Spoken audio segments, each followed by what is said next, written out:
मैं गिदोन कभी hero team का एक बेकार सदस्य था। मुझे बहुत कमजोर होने के कारण टीम से निकाल दिया गया था। हालांकि मेरे राज्य छोड़ने के बाद एक अजीब राजकुमारी जो मुझसे गुप्त रूप से प्यार करती थी मेरे पीछे आ गई। अब वह मुझे उसके साथ रहने के लिए मजबूर करेगी और मुझे बांधने की योजना बनाएगी ताकि मैं उसे कभी ना छोड़ूं। निकाले जाने से पहले मैं हीरो टीम में एक नाइट था, अपनी शक्तिशाली छोटी बहन रूटी के साथ लड़ रहा था। लेकिन टीम का ऋषिएरेस हमेशा ये मानता था कि मैं केवल एक कमजोर व्यक्ति था। अपनी बात साबित करने के लिए एरेस ने एक जादुई बाधा बनाई और मुझे एक साधारण तलवार से उसे नष्ट करने की चुनौती दी। मैं बाधा को खरोंच भी नहीं सका। एरेस ने इस विफलता को अंतिम सबूत के रूप में इस्तेमाल किया और मुझे टीम से निष्कासित करके अपमानित किया। और बेचारे प्रशिक्षु नाइट ने कोई प्रतिरोध नहीं किया। इसके बजाय मैंने इस भाग्य को स्वीकार कर लिया, अपना नाम बदलकर रेड रख लिया और एक नया जीवन शुरू करने के लिए शांत गांव जोल्टन चला गया। मेरा मुख्य पड़ाव स्थानीय साहसिक संघ था, जहां मैं अपनी दैनिक लूट रिसेप्शनिस्ट मैग्रिया को बेचता था। संघ से निकलते समय में गलती से तांता नाम के एक स्थानीय लड़के से मिला। लड़के ने मुझे बहुत सराहा और वादा किया कि जब वो बड़ा होकर बढ़ई बनेगा तो वो मेरे लिए एक फार्मेसी बनाएगा। उस रात मैं अपने कमरे में जड़ी बूटियां बेचकर बचाए गए पैसे गिन रहा था। मैंने हिसाब लगाया कि अपनी खुद की फार्मेसी खोलने के लिए पर्याप्त पैसे बचाने में कम से कम 6 महीने लगेंगे। अचानक जोर से दरवाजा खटखटाने की आवाज आई। पता चला कि तांता का पिता गुंज एक डरपोक की तरह घबराया हुआ था। उन्होंने समझाया कि तांता एक गंभीर बीमारी से पीड़ित था जो जानलेवा हो सकती थी। तुरंत मैं ये देखने गया कि क्या लड़का सचमुच मर रहा था। मैंने निदान किया कि तांता को सफेद आंखों की एक दुर्लभ बीमारी थी। यदि 24 घंटे के भीतर इलाज न किया गया तो लड़का हमेशा के लिए अंधा हो जाएगा। ठीक है, मैंने समझाया कि केवल एक विशेष जड़ी बूटी जिसे ब्लड सुई कहते हैं उसे ठीक कर सकती है।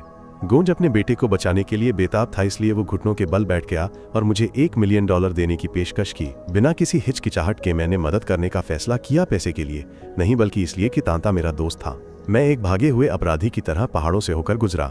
मैं उस जगह पर पहुंचा जहां ब्लड सुई उगती थी। अचानक एक उल्लू भालू अंधेरे से निकला और मुझ पर झपटा, लेकिन मैंने शांति से अपनी तलवार निकाली और उसके सीने में एक गहरा घाव ऐसे किया जैसे कुछ हुआ ही न हो। उसके बाद मैं गोंज को समय पर जड़ी बूटी लाया और उन्होंने तांता को ठीक कर दिया। लड़के का परिवार और स्थानीय डॉक्टर बहुत आभारी थे। उस रात जब मैं जंगल में टहल रहा था, गोंज एक बार फिर आभार व्यक्त करने के लिए मेरे पास आया। एक मास्टर बढ़ई के रूप में उसने अपने बेटे को बचाने के इनाम के रूप में मेरे लिए एक फार्मेसी बनाने की पेशकश की। दुकान के उद्घाटन के दिन मैंने कुछ ग्राहकों को बहादुर महिला योद्धा रूटी और उसकी हाल की जीत के बारे में बात करते सुना।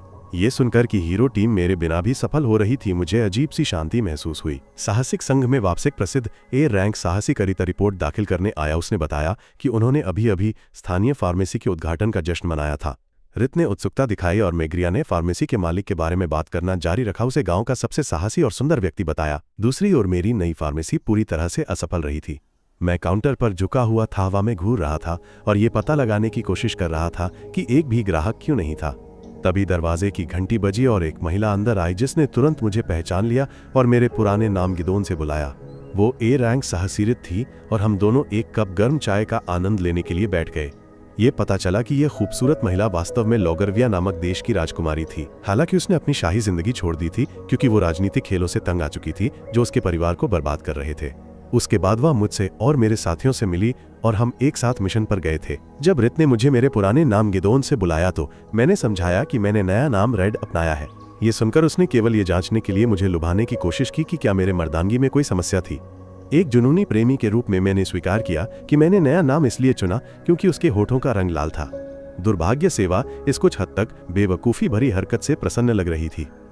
फिर उसने पूछा कि जोल्टन जैसे दूर दराज के शहर में मुझ जैसा एक उच्च रैंक वाला नाइट क्या कर रहा था। मैंने उसे बताया कि मैं टीम के लिए एक बोझ बन गया था, लेकिन रित असहमत थी और उसने मुझे एक शक्तिशाली योद्धा माना। इस परेशान करने वाली महिला से बचने के लिए मैं और चाय बनाने के लिए रसोई में चला गया। मैं इसे मेज पर लाया और जैसे ही रित ने एक घूंट लिया उसने घोषणा की कि इसका स्वाद बिल्कुल मेरी तरह है। उसका क्या मतलब था? इस टिप्पणी ने हम दोनों को शर्मिंदा कर दिया क्योंकि अतीत में हमारी काफी अंतरंग यादें थीं। यादें हमें एक शोरगुल वाले बार में ले गईं जहां हम पहली बार मिले थे। एक शराबी बूढ़ा एक हुड वाली महिला को परेशान कर रहा था जो निश्चित रूप से रित थी। किसी भी नायक के हस्तक्षेप करने से पहले ही उसने खुद ही मामला सुलझा लिया, उस आदमी को जमीन पर गिरा दिया। उसके बाद उसने आत्मसंतुष्टि से हीरो टीम से कहा कि उसे उनकी मदद की जरूरत नहीं, हेलोगर्विया की राजकुमारी के रूप में अपनी पहचान का दावा किया। वर्तमान में वापस आकर हमने पहाड़ों में स्काउटिंग के दौरान की एक हालिया स्मृति पर चर्चा की जब हम केवल 2 थे। देर रात बात करते हुए रित ने कहा कि उसे कुछ अजीब निशान मिले थे जो एक सुनसान झोपड़ी की ओर जा रहे थे। मैंने सावधानी से उसकी भटकती हुई बातें सुनी और बताया कि दानव राजा की सेना शामिल हो सकती है। मैंने सुझाव दिया कि हमें जांच के लिए सहयोग करना चाहिए, लेकिन रित का गौरव जागा। उसने मेरे प्रस्ताव को ठुकरा दिया कहते हुए कि लॉन्गरविया बिना मदद के खुद लड़ता है और जीतता है। मैंने उसके फैसले का सम्मान किया और उसे कुछ बिस्कुट पेश किए, शायद केवल विषय बदलने के लिए। लेकिन उस आकर्षक महिला ने एक लैब्राडोर कुत्ते की तरह लार टपकानी शुरू कर दी और कहा कि वे स्वादिष्ट थे। वर्तमान में मैंने उसे पलटवार किया या सुझाव देते हुए कि वो प्रशंसा केवल सतही शिष्टाचार थी। मैंने कहा कि रित उस समय अपनी भावनाओं के प्रति ईमानदार नहीं थी और उसने तब तक ईमानदार रहना नहीं सीखा था जब तक कि वो धूर्त दानव शिशंडन का सामना नहीं कर लेती। इसने एक और बहुत अधिक गहरा फ्लैशबैक शुरू कर दिया जो लॉन्गरविया में एक सैन्य बैठक के बारे में था। राज्य के अधिकारी घटती आपूर्ति को लेकर घबराए हुए थे। रित ने दानव सेना के खाद्य भंडारों पर हमला करने की एक चतुर योजना का प्रस्ताव रखा। उसके गुरु कमांडर ने उसकी रणनीति की प्रशंसा की और योजना को लागू किया। हीरो टीम को महल की रक्षा का कार्य सौंपा। दुर्भाग्य से यह पूरी बात लॉन्गरविया राष्ट्र को हराने के लिए एक जाल थी। जब कमांडर उन राक्षसों के बगल में खड़ा था जिनसे उन्हें लड़ना चाहिए था, तभी मैं घटनास्थल पर प्रकट हुआ और अपनी तलवार से कमांडर को भेद दिया। इससे उसका असली रूप दानव शिशंडन सामने आ गया। हमारे पास इस राक्षस से लड़ने के अलावा और कोई विकल्प नहीं बचा था। लेकिन अचानक मेरी बहन रूटी प्रकट हुई। उसने बिजली की गति से शिशंडन की भुजा काट दी और अपनी तलवार उसके दिल में घुसा दी। इस अनुभव ने रित को इतना स्तब्ध कर दिया कि वो अपने शरीर को ठीक से ढक भी नहीं पाई। उसने खुद को कई दिनों तक बंद कर लिया। अपने गुरु और बलिदान हुए सैनिकों के लिए दुख से अभिभूत थी। मैं ही था जो उससे मिलने गया, उम्मीद कर रहा था कि मैं उसके भावनात्मक घावों को ठीक कर सकूंगा। मैंने रित को अवसाद के कगार पर पाया और उसे एक कठोर उपदेश दिया। उसे एक टीम लीडर के रूप में उसके कर्तव्यों की याद दिलाई। इस मुश्किल दौर में मेरे शब्द ही थे जो उसे छू सके, जिससे उसे ठीक होने और नेतृत्व जारी रखने में मदद मिली। फार्मेसी में वापस आकर अतीत का बोझ हम दोनों के बीच भारी पड़ रहा था। रित, जिसने एकमात्र व्यक्ति को पाया था जिसके साथ वो खुद हो सकती थी, ने एक बड़ा फैसला लिया। उसने मुझसे अपने स्टोर में नौकरी देने के लिए कहा। मैंने मना करने की कोशिश की। अपने नए शांतिपूर्ण जीवन की रक्षा करना चाहता था, लेकिन उसके पास हर बात का जवाब था। उसने प्रस्ताव दिया कि जब मैं जड़ी बूटियों के लिए जंगल में जाऊं तो वो दुकान की देखभाल करेगी और यहाँ तक कि हर रात मेरी देखभाल करने की भी पेशकश की। ठीक है, मैं अब और मना नहीं कर सका। ये वास्तव में एक अच्छा व्यावसायिक निर्णय था, इसलिए मैंने अनिच्छा से सहमति व्यक्त की। रित ने तुरंत अपनी खराब व्यावसायिक क्षमताओं को उजागर करके अपना मूल्य साबित किया। मैंने उसे एक ऐसी दवा दिखाई जो मैंने बनाई थी, जो अन्य दवाओं की मात्रा बढ़ाने में मदद करती थी, यह सोचकर कि मैं एक प्रतिभा थी। हालांकि इस चतुर महिला ने मुझे स्थिति समझाया कहते हुए कि ये आपूर्ति और मांग या किसी आर्थिक कारण से बाजार को ध्वस्त कर देगा। उसके बाद मैंने उसे कम नशे की लत वाली दर्द निवारक दवा दिखाई, लेकिन उसने बताया कि मुझे इसे बेचने के लिए जोल्टन परिषद से विशेष अनुमोदन की आवश्यकता होगी। एक ऐसी बात जिसके बारे में मैंने कभी नहीं सोचा था। ये महसूस करते हुए कि वो वास्तव में चतुर थी, मैंने उसे जब भी समय मिले मदद करने के लिए आने के लिए कहा, लेकिन रित ने बस मेरी तरफ देखा और कहा कि वे अब कभी अलग नहीं होंगे। उसके बाद उसने घोषणा की कि वो मेरे साथ रहने आ रही है और हम दोनों के लिए एक बड़ा बिस्तर और बाथटब खरीदेगी। मैं पूरी तरह से अचंभित था, क्योंकि एक मोहक नाइट के बगल में एक गोल आत्मा वाली महिला का मेरा सपना धीरे धीरे वास्तविकता में बदल रहा था। इस बीच दूर कहीं एरिस ने हीरो टीम के लिए एक नया सदस्य टिसे नामक एक शांत हत्यारे को पेश किया। उसने इस लड़की को अपने साथियों को गिदोन के प्रतिस्थापन के रूप में पेश किया। जैसे ही वे खुद को पेश कर रहे थे, रूटी एक ठंडे चेहरे के साथ घटनास्थल पर पहुंची। उसने टिसे को स्वीकार कर लिया और पूरी टीम को अगला मिशन सौंपा, एक प्राचीन हथियार की तलाश करना जो एक पिछले दानव राजा द्वारा छोड़ा गया था। अगली सुबह मैं उठा और खुद को फर्श पर सोता हुआ पाया, लेकिन जब मैंने बगल में देखा तो रित का जलता हुआ शरीर वहां लेटा हुआ था। उसके बाद हम दोनों नीचे मिले, जहां मैंने हम दोनों के लिए एक स्वादिष्ट नाश्ता तैयार किया था। हम एक बूढ़े जोड़े की तरह खाने के लिए बैठ गए और उसने खुशी खुशी अपनी पहुंच के भीतर सब कुछ खा लिया। उसके बाद उसने एक अवैतनिक व्यवसाय प्रबंधक के रूप में काम किया और दिन की योजना तैयार की। वो चाहती थी कि मेरी नई दर्द निवारक दवा को नगर परिषद द्वारा अनुमोदित किया जाए। रित ने फिर अपनी तनख्वाह का मुद्दा उठाया। वो चाहती थी कि मैं उसके साथ सप्ताह में 2 बार अंतरंगर हूँ। अपने स्वास्थ्य पर ध्यान से विचार करने के बाद मैं बस अपनी नई सहायक की संपत्ति बनने के लिए सहमत हो गया। हम दोनों फिर व्यापार करने के लिए शहर से बाहर गए। हमारा पहला पड़ाव एक गोबलिन की फर्नीचर की दुकान थी। जब गोबलिन ने सुंदर राजकुमारी को मेरे जैसे एक साधारण व्यक्ति के साथ देखा तो उसने तुरंत पूछा कि क्या हो रहा है। रित ने गर्व से घोषणा की कि वो मेरे साथ रहने आ रही है और अपने गर्म शरीर को मेरे शरीर से रगड़ा। गोबलिन अवाक रह गया, लेकिन उसने तुरंत मुझे बधाई दिया, मानते हुए कि हम डेटिंग कर रहे थे। मैंने सोचा कि गोबलिन उसके साथ इतना अच्छा व्यवहार क्यों कर रहा था, क्योंकि वो आमतौर पर मेरे प्रति अप्रिय होता था। गोबलिन ने समझाया कि मेरे विपरीत जो हमेशा मोल भाव करने की कोशिश करता था, रित एक वास्तविक ग्राहक थी जो पूरी कीमत चुकाती थी। दूसरी ओर रित ने एक नया बिस्तर चुना और मुझे मोहक ढंग से देखा, उम्मीद कर रही थी कि उसके बाद एक भावुक रात होगी। जबकि मैं खुद को नियंत्रित करने की कोशिश कर रहा था, रित ने बिस्तर को फार्मेसी में पहुंचाने की व्यवस्था की। जैसे ही वे चले गए उसने उल्लेख किया कि गोबलिन की दुकान में हमेशा शीर्ष गुणवत्ता वाली वस्तुएं होती हैं। मैंने समझाया कि ऐसा इसलिए था क्योंकि गोबलिन ने अपनी शिल्पकार की सुरक्षा को उन्नत कर लिया था। उसके बाद मैंने एक रहस्य उजागर किया कि सुरक्षाएं कैसे काम करती हैं।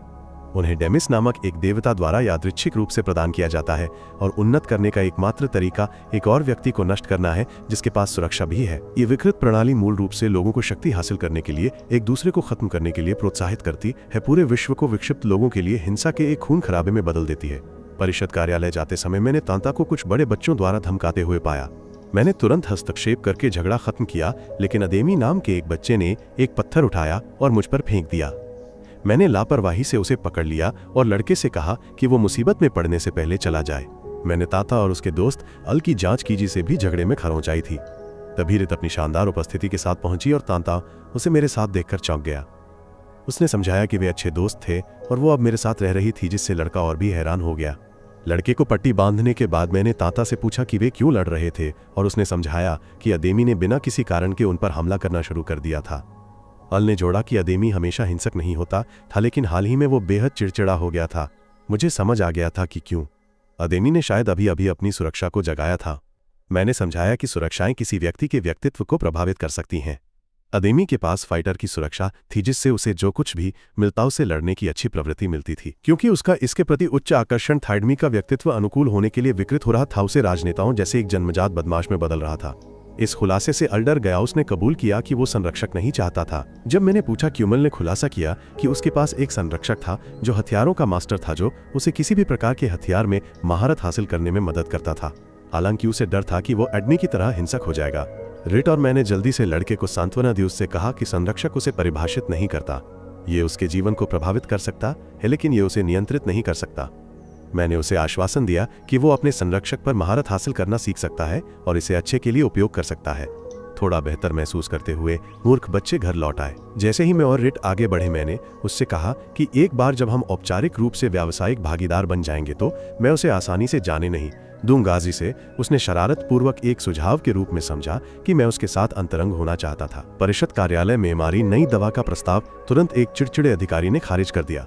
उसने हमारी बात भी नहीं सुनी और हमें बाहर निकाल दिया। अविचलित होकर रिट को एक और विचार आया और उसने एक अलग अधिकारी से मिलने का फैसला किया।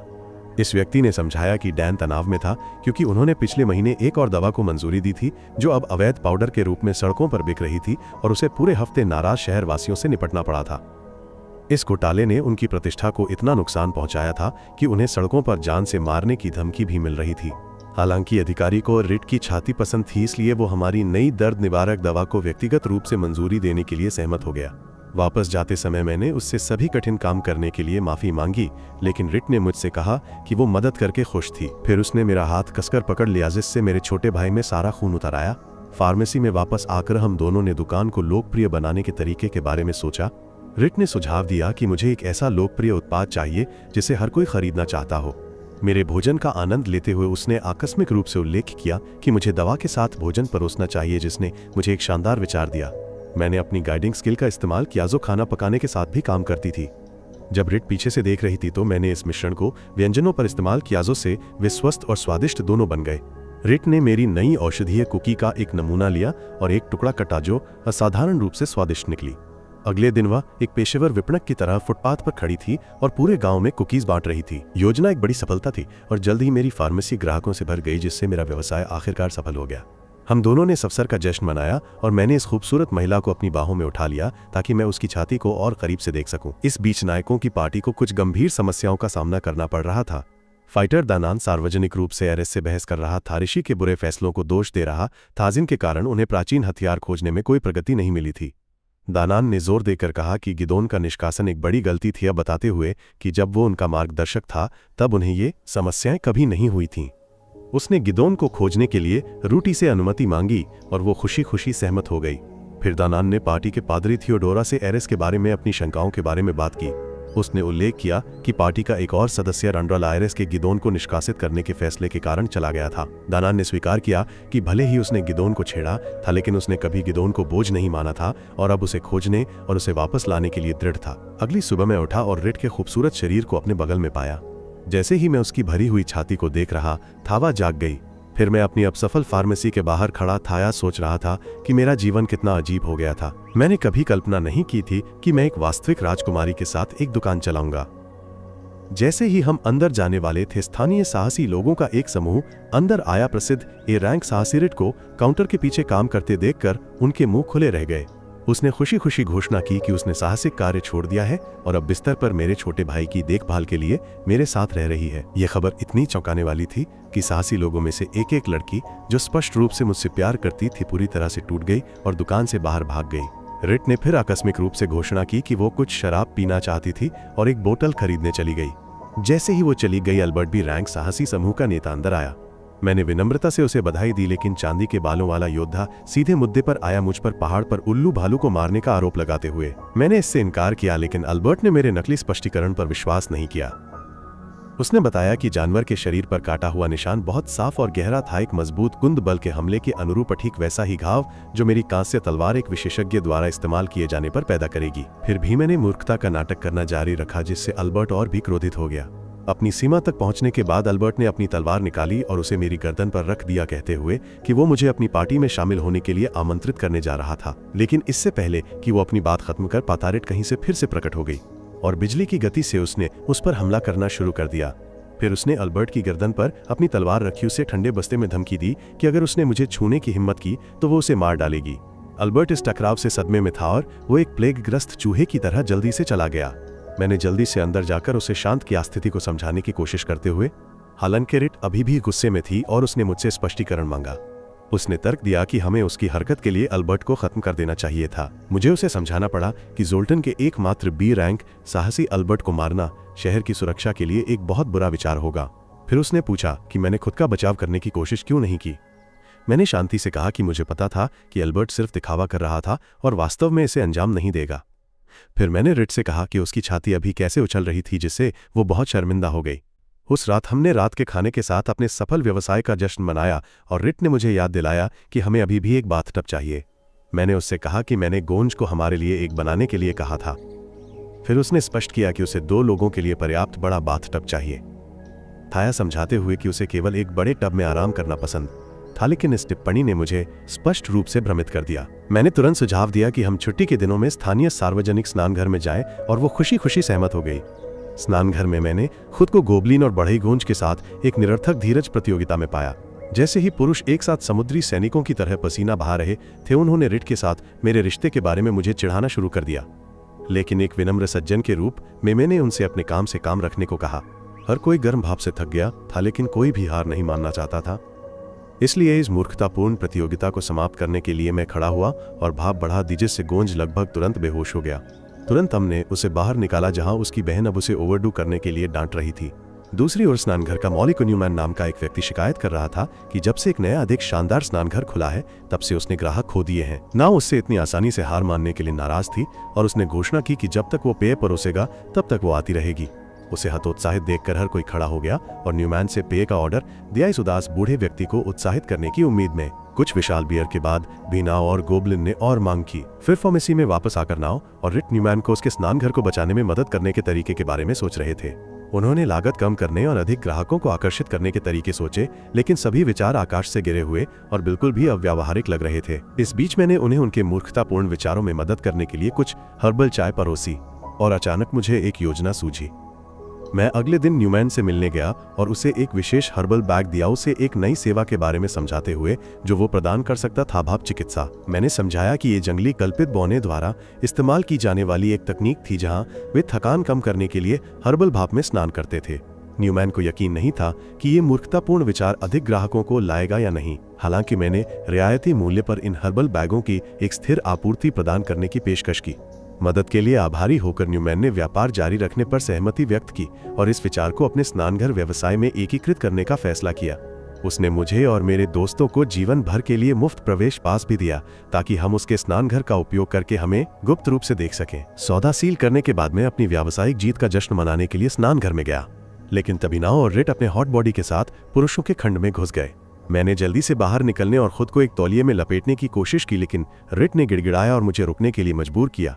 कोई अन्य विकल्प न होने के कारण मैं महिलाओं के साथ स्नानघर का आनंद लेने के लिए सहमत हो गया। जब हम सब एक साथ बैठे थे, नाव ने रिट से कहा कि गांव के अन्य बेकार पुरुषों के बजाय मुझे चुनकर वो स्मार्ट थी। दोनों महिलाओं ने फिर मेरी प्रशंसा करना शुरू कर दिया कि मैं कितना उपयोगी, प्रतिभाशाली और भरोसेमंद था। इतनी तारीफें ढेर कर दी कि मैं शर्म से बेहोश हो गया। मेरे विचार के कारण न्यूमैन का स्नानघर फिर से लोकप्रिय हो गया, क्योंकि दुकान ग्राहकों से भर गई थी। जब हम सब घर जा रहे थे, रिट ने मुझसे कहा कि उसने कभी कल्पना नहीं की थी कि जोल्टन में एक शांत जीवन इतना पूरा हो सकता है। उसने अंततः ये भी बताया कि वो पहले शराब क्यों पीना चाहती थी। उसके गृहनगर में यह जोड़ों के लिए अंतरंग होने से पहले एक साथ शराब पीने की परंपरा थी। इस बीच मीलों दूर नायकों की पार्टी बिखर रही थी। गिदोन के निष्कासन के बाद से 2 लोगों के पार्टी छोड़ने पर एरिस नाराज था। नई हत्यारिटी से थियोडोरा के बगल में बैठी थी, जिसने उससे पूछा कि क्या वो अपनी नई पार्टी से निराश थी। टिसे ने एक गैर प्रतिबद्ध उत्तर दिया, कहते हुए कि पार्टी जो भी तय करेगी वो उससे ठीक थी। थियोडोरा ने आह भरी और कहा कि गिदोन के जाने तक उनकी पार्टी में इस तरह के संघर्ष कभी नहीं थे। उसने स्वीकार किया कि वो नहीं समझती थी कि उसे क्यों निष्कासित किया गया था और सार्वजनिक रूप से उसकी वापसी की उम्मीद करती थी। अगले दिन जब मैं अपनी फार्मेसी में काम कर रहा था, एडवेंचर्स गिल्ड का एक दबंग दिखने वाला अधिकारी जिसका नाम गैरेंट था, अपने गुर्गों के साथ आया। उसने तुरंत रिट से बात करने की मांग की, लेकिन मैंने, एक पेशेवर मूर्ख ने, उनसे फार्मेसी खुलने तक इंतजार करने को कहा। हालांकि गैरेंट ने जोर देकर कहा कि ये एक आपातकाल था और यहाँ तक कि मुझे परोक्ष रूप से धमकी भी दी। लेकिन मेरा ईमानदार रवैया देखकर गैरेंट ने थोड़ी देर और इंतजार करने का फैसला किया। दूसरी औरत ने मुझसे गैरेंट और उसके गुर्गों को घंटों इंतजार कराने के लिए कहा, जैसे कि वो टिकटॉक पर दोस्तों के साथ शरारत कर रही हो। जब गैरेंट बाहर धुआं उड़ा रहा था, चोरों के गिल्ड का एक छायादार दिखने वाला व्यक्ति दुकान में घुस आया। उसने मुझे एक मूल्यवान एल्फिन सिक्का, एक छोटी सी संपत्ति दी, रिट को जाने देने के बदले में। मैंने प्रस्ताव का उपहास किया, उस आदमी से कहा कि रिट अनमोल थी और 1000 सिक्के भी पर्याप्त नहीं होंगे। चोर ने मेरी ईमानदारी का सम्मान किया, लेकिन फिर भी प्रस्ताव को मेज पर छोड़ दिया ताकि मैं अपना मन बदल सकूं। बाहर रिट भी गैरेंट के प्रस्तावों को अस्वीकार कर रही थी। गुर्गो ने उसे $1 अरब देने की कोशिश की, लेकिन उसने घोषणा की कि उसने मेरे साथ जीवन भर का अनुबंध किया है। रिट ने उन्हें यह भी चेतावनी दी कि अगर उन्होंने मुझे शहर से बाहर निकालने की कोशिश की तो वो मेरे साथ जाएगी। ये सब सुनकर मैं बहुत खुश हो गया और उसे अपने करीब खींच लिया। फिर मैंने एक एम्बर ब्रेसलेट निकाला और उसे दिया, से उसके जीवन भर के काम के लिए अग्रिम भुगतान कहा। रिट ने मुझे छिड़ाया, कहते हुए कि इस तरह का उपहार उसे गलतफहमी में डाल सकता है, जिससे मैं लाल हो गया और हकलाने लगा कि मैं उसे एक और खरीद सकता हूँ। हालांकि रिट केवल मुस्कुराई और मुझसे कहा कि मेरा कोई भी उपहार स्वीकार्य था जब तक मैं बिस्तर पर उसके साथ अंतरंग रहना जारी रखूंगा। इस बीच किसी अंधेरे कमरे में मैंगिल्ड के 2 सदस्य चर्चा कर रहे थे कि रिट एक अप्रत्याशित कारक बन गई थी। उन्होंने उसे बारीकी से देखने का फैसला किया, या डरते हुए कि अब वो उनके नियंत्रण में नहीं है तो वो क्या कर सकती है। चूंकि रिट एक साहसी खोजकर्ता थी, मेरे सहायक के रूप में उसकी सेवानिवृत्ति उसके पूर्व सहयोगियों के बीच दहशत पैदा कर रही थी। राजीव गुस्सा था, क्योंकि यहाँ तक कि नैतिक परिषद भी रिट को मना नहीं कर पाई और खलनायक की तरह काम करने का विकल्प चुना। इसके बाद रिट ने खुद को ये सोचते हुए पाया कि उसने कभी ऐसी कल्पना नहीं की थी कि वो मेरे साथ इस तरह का एक सरल सुखी जीवन जी सकती है। उसका मन उनके नायक दस्ते में उनके अशांत समय में भटक गया। ये उसके गृहनगर लॉगरविया में एक हताश स्थिति का एक फ्लैशबैक है, जिसे दानव राजा की सेना द्वारा नष्ट किया जा रहा था। उनकी एकमात्र उम्मीद पड़ोसी शहर से मदद प्राप्त करना था, लेकिन ऐसा करने के लिए उन्हें दानव नियंत्रित क्षेत्र से केवल हल्के उपकरणों के साथ यात्रा करनी होगी। हालांकि गिदोन एक जोखिम भरी योजना के साथ आया, मिसिंग फॉरेस्ट से होते हुए एक ऐसी जगह जो इतनी खतरनाक है कि राक्षस भी इससे दूर रहते हैं। उनका पहला पड़ाव जंगल के किनारे पर एक गांव था, जहां वे यारंद्राला नामक एक कल्पित बौने से मिले, जिसके पास पौधों से बात करने का अनूठा आशीर्वाद था। उसने समझाया कि जंगल का जादू उसके गांव के लोगों को प्रभावित नहीं करता है और वो पेड़ों को सुनकर इसे नेविगेट कर सकती है। गिदोन ने उसके मोहक काया को देखकर उस पर पूरा भरोसा किया, जिससे वो उनकी पूरी रणनीति की कुंजी बन गई। जब गिदोन की टीम जंगल में प्रवेश करने की तैयारी कर रही थी तो दानन और थियोडोरा गांव की रक्षा के लिए पीछे रह गए। इस बीच एरिस ने खुफिया जानकारी इकट्ठा करने के लिए कुछ अस्पष्ट भाड़े के सैनिकों को काम पर रखने का फैसला किया, एक मूर्खतापूर्ण कदम जो लगभग निश्चित रूप से उल्टा पड़ेगा। जब वे जंगल से यात्रा कर रहे थे, रित को तुरंत ईर्ष्या हुई जब उसने गिदोन और यारंद्राला को एक साथ करीब से काम करते हुए देखा। हालांकि उसने उदासीन रहने की कोशिश की। उसे परेशान देखकर रूटी ने उसे एक उदासीन नजर दी। यारंद्राला, जो अपने बाहरी रूप से अधिक संवेदनशील थी, रित के पास आई और सुझाव दिया कि वे आराम करने के लिए पास की एक नदी में स्नान करें। रित शुरू में झिझकी, लेकिन अंततः वो अपनी परेशानी को दूर करने के लिए पानी में उतरने को सहमत हो गई। एरिस इंतजार नहीं करना चाहता था, लेकिन गिदोन ने लड़कियों को कुछ देर आराम करने दिया। जब वे अपने कामुक शरीर के साथ पानी में तैर रही थीं, यारंद्राला ने सीधे बात की रित से पूछा कि क्या उसे गिदोन पसंद है। उसने उससे कहा कि ये मोह इतना स्पष्ट था कि गिदोन भी उसे पसंद करता होगा। उसने रित को हर समय शर्म के कारण गुस्सा होने के बजाय खुश और अधिक ईमानदार रहने की सलाह दी। रित ने पूछा कि क्या यारंद्राला की उसके लिए भावनाएं थीं, लेकिन कल्पित बौने ने इनकार कर दिया है, कहते हुए कि वो इंसानों के छोटे भाइयों से संतुष्ट नहीं हो सकती क्योंकि वे लंबे समय तक नहीं टिकते। उसने गिदोन को एक करीबी दोस्त के रूप में देखा और कामना की कि वो अपने लिए एक साधारण जीवन जी सके, क्योंकि वो हमेशा पूरी टीम के लिए खुद को अपनी सीमा तक धकेलता था। जैसे ही वे अपनी यात्रा जारी रखने की तैयारी कर रहे थे, उन पर दानव स्काउट्स ने घात लगाकर हमला किया। ये पता चला कि एरेस द्वारा काम पर रखे गए भाड़े के सैनिक दोहरे एजेंट थे जिन्होंने उन्हें बेच दिया था। हालांकि गिदोन घबराया नहीं और तुरंत एक नई योजना लेकर आया। वो और यारंद्राला चारा के रूप में काम करेंगे, जबकि रित और रूटी दुश्मन के घेरे को तोड़ेंगे।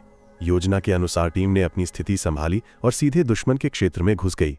लड़ाई शुरू हुई और योजना पूरी तरह से काम कर गई, मुख्य रूप से इसलिए क्योंकि रूटी पूर्ण युद्ध मोड में चली गई थी और अपने रास्ते में आने वाले सभी दानव स्काउट्स का नरसंहार कर रही थी। जब वे फिर से इकट्ठा हुए, रूटी ने अपने भाई को गले लगा लिया, उसे खतरे में डालने के लिए माफी मांगते हुए। अपने राज्य के लिए मदद हासिल करने के बाद रित ने राष्ट्र के पुनर्निर्माण में मदद करने के लिए लॉगरविया में रहने का फैसला किया। गिदोन और उसकी बहन के रास्ते में नहीं आना चाहती थी। वर्तमान में वापस आकर रित को भाग्य का आभारी महसूस हुआ कि उन्हें एक साथ लाया गया। जब वो डिलीवरी के लिए बाहर निकली तो एक यादृच्छिक साहसी ने उसका सामना किया, या धमकी देते हुए कि वो पूरे राज्य को बताएगा कि उनकी कीमती राजकुमारी किसी लड़के के साथ अंतरंग थी। रित को उसकी धमकियों की परवाह नहीं थी। उसने उससे कहा कि उसे ये जीवन अधिक पसंद है और वो चली गई, उसे स्तब्ध छोड़ दिया। बहुत दूर रूटी अपने तंबू में बेचैन थी, सो नहीं पा रही थी। उसने उस दिन के बारे में सोचा जब उसे पता चला कि उसका भाई टीम छोड़कर चला गया है। एरिस ने उसके चेहरे पर झूठ बोला था, या घोषणा करते हुए कि गिदोन अपनी मर्जी से चला गया था। रूटी का दिव्य आशीर्वाद, जो एक अंतर्निहित झूठ डिटेक्टर के साथ आता था, सक्रिय हो गया था। उसने उसके झूठ को महसूस किया और सहज रूप से उस पर हमला किया। उसकी सच्ची भयावह शक्ति की एक झलक उसकी शांत बाहरी उपस्थिति से टूट गई। हालांकि रूटी कुछ देर बाद होश में आई और उसे ठीक कर दिया, लेकिन नुकसान हो चुका था। जब से उसका भाई चला गया था, उसे अपने जीवन में एक बड़ा खालीपन महसूस हुआ था और एरिस के झूठ ने इसे केवल बड़ा कर दिया था। अगले दिन मैं डॉक्टर न्यूमैन को डिलीवरी कर रहा था, क्योंकि मेरा व्यवसाय अब लाखों डॉलर कमा रहा था। तभी बाहर एक गड़बड़ी ने उनका ध्यान आकर्षित किया। वे भागकर बाहर गए और एक आदमी को घर में गिरे हुए पाया। उसकी हृदय गति खतरनाक रूप से उच्च थी। मैंने अपने सीखे हुए प्राथमिक चिकित्सा कौशल पर भरोसा करते हुए तुरंत एक एंटीडोट का मिश्रण तैयार किया, एक ऐसा कदम जिसने डॉक्टर को भी हैरान कर दिया। मैंने डॉक्टर को अपने असाधारण कौशल के बारे में समझाया, जो मुझे कारण को जाने बिना भी लक्षणों का इलाज करने की अनुमति देता है। आदमी को स्थिर करने के बाद डॉक्टर न्यूमैन ने खुलासा किया कि वो एक ड्रग ओवरडोज का शिकार था, ठीक उसी तरह की नई दवा जो परिषद ने हाल ही में अनुमोदित की थी। उसने मुझे चेतावनी दी कि इस तरह के और भी मामले आएंगे और मुझसे इस दवा का उत्पादन करने वाली कंपनी के सभी शेयर खरीदने को कहा। जब मैं देर से घर आया तो रित ने मुझे एक स्वार्थी साथी होने के लिए डांटा, लेकिन मैंने उसे दोपहर का भोजन बनाकर तुरंत सुलह कर ली। जब हम एक साथ रात का खाना खा रहे थे, मैंने उसे ओवरडोज पीड़ित के बारे में बताया और उसने तुरंत निष्कर्ष निकाला कि दवा खतरनाक थी। हालांकि मैंने जोर दिया कि जासूस बनना और डीलर का पीछा करना हमारा काम नहीं था। उसे ये भूलने के लिए मैंने सुझाव दिया कि हम एक दिन की छुट्टी लें और नदी में आराम करें। हम दो ड्रैगन जैसी क्रियाचुरास पर सवार होकर आसमान में उड़ रहे थे। हालांकि अंततः दोनों ने पूरा दिन तैरने और बारबेक्यू खाने में बिताया। रित ने मेरे सामने अपने कपड़े उतारकर और मुझे अपने साथ पानी में धकेलकर स्थिति को गर्म कर दिया। हमारे इंटरेक्शन में एक अभूतपूर्व अजीब तनाव था। इसके बावजूद अंततः दोनों अपनी ही अजीबपन पर हंसे और मैंने विडंबना की ओर इशारा किया कि वो अब इतनी शर्मीली थी। इस बकी जब हम पहली बार मिले थे तब वो बहुत साहसी थी, लेकिन बस इस कामुक शरीर को देखो, कोई भी उन वक्रों के सामने अजीब हो जाएगा। रित ने स्वीकार किया कि वो हमेशा गुप्त रूप से डरती थी कि मैं उसे मना कर दूंगा। मेरी मुस्कान से आश्वस्त होकर वह झुकी और मेरे होठों पर सीधे चुमाया, कहते हुए कि वो मेरे शरीर को अपने अंदर महसूस करना चाहती थी। मीलों दूर नायक दल एक विशाल रेगिस्तान से गुजर रहा था। एरिस ने खुलासा किया कि जिस प्राचीन हथियार की वे तलाश कर रहे थे वो पास के कुछ प्राचीन खंडहरों में छिपा हुआ था। जैसे ही टीम यात्रा के लिए तैयार हुई, हत्यारा टिस अपने दोस्तों के लिए पानी लेने गया। तभी रूटी पानी पीने के लिए आई। टिस ने नायिका से पूछा कि क्या वो कभी सोती है, ये उल्लेख करते हुए कि वो हमेशा उसे रात में जागते हुए देखती थी। हालांकि रूटी ने समझाया कि उसके नायक के आशीर्वाद ने उसे सोने और खाने की आवश्यकता को समाप्त कर दिया था, जबकि उसकी भावनाओं और शारीरिक संवेदनाओं को भी दबा दिया था। जैसे कि एक चेतावनी के रूप में एक भयंकर रेत का तूफान रेगिस्तान में उठ खड़ा हुआ, लेकिन रूटी पूरी तरह से अप्रभावित खड़ी रही, जैसे कि हवा और रेत का उस पर कोई असर नहीं हुआ। जोल्टन वापस आकर मैं और रित काम पर वापस आ गए। रित नई दवा के बारे में सोचना बंद नहीं कर पा रही थी। उसने कहा कि गांव में किसी ने उसे बताया था कि पाउडर उपयोगकर्ताओं को एक बिल्कुल नए व्यक्ति जैसा महसूस कराता है। मैं इस कामुक युवती को ध्यान से सुन रहा था, लेकिन हमारी बातचीत तब बाधित हुई जब एक घायल आदमी लड़खड़ाते हुए फार्मेसी में आए मदद की भीख मांगने लगा। जब मैं घायल आदमी की मदद करने के लिए अंदर गया, रित ये देखने के लिए दौड़ पड़ी कि क्या हुआ था। उसे जल्द ही नैतिक परिषद का एक सदस्य ड्रग्स पर हमला करते हुए सड़कों पर नागरिकों पर हमला करते हुए मिला। वो आदमी एक मनोरोगी की तरह काम करते हुए रित पर हमला करता है, क्योंकि उसके कुछ सहयोगी उसे घेर लेते हैं, उसकी भागने की रेखा को पूरी तरह से काट देते हैं। हालांकि उसने आसानी से उनका मुकाबला किया, भले ही वो अपने भारी काया के साथ थी। लेकिन इससे पहले कि वो लड़ाई खत्म कर पाती, अल्बर्ट दिखाई दिया और अपने क्रॉस धनुष से सभी हमलावरों को गोली मार दी। उनमें से अधिकांश को कुछ सेकंड में खत्म कर दिया। रित ने गुस्से में पूछा कि उसने उन्हें क्यों खत्म किया, लेकिन अल्बर्ट ने केवल उसे ताना मारा, उसे जीवित लोगों को बचाने के लिए कहा। फिर उसने उसे अपने मंगेतर को साथ न लाने के लिए ताना मारा।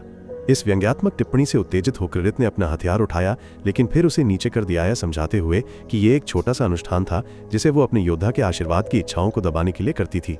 फिर रित फार्मेसी में लौट आई और मेरे उत्तेजित छोटे भाई के ऊपर लेट गई। उसने पहले हुई गुंडों की कहानी सुनाई, लेकिन मैं उसे ध्यान से सुन रहा था। जब मैंने उससे पूछा कि वो इसके बारे में क्या करना चाहती है, तो रित ने बस कहा कि वो मुझसे निकलने वाली मर्दाना गंध को सूंघना जारी रखना चाहती है। तभी तांता और अल रुके और हमने लड़कों को दोपहर के भोजन के लिए आमंत्रित किया। अल ने अपनी चिंताओं के बारे में बात किया, महसूस करते हुए कि उसका हथियार मास्टर का आशीर्वाद एक अभिशाप था। मैंने अनुमान लगाया कि ये इसलिए था क्योंकि उसने महारत हासिल करने के लिए एक हथियार नहीं चुना था। रित ने समझाया कि यदि वो किसी कौशल में महारत हासिल नहीं करता है तो उसकी चिंता शायद कभी दूर नहीं होगी, जिससे लड़का निराश हो गया। सोच विचार के बादल ने कहा कि वो सिर्फ माल भेजने के अपने पिता के काम में मदद करना चाहता है। इसलिए मैंने सुझाव दिया कि वह भविष्य में बच्चों के मानसिक आघात को रोकने के लिए अपनी पीठ की रक्षा के लिए एक रस्सी के उपयोग में महारत हासिल कर सकता है। लड़के चले गए और अल्बर्ट की टीम की एक महिला रिया दुकान पर अल्बर्ट के व्यवहार के लिए माफी मांगने आई।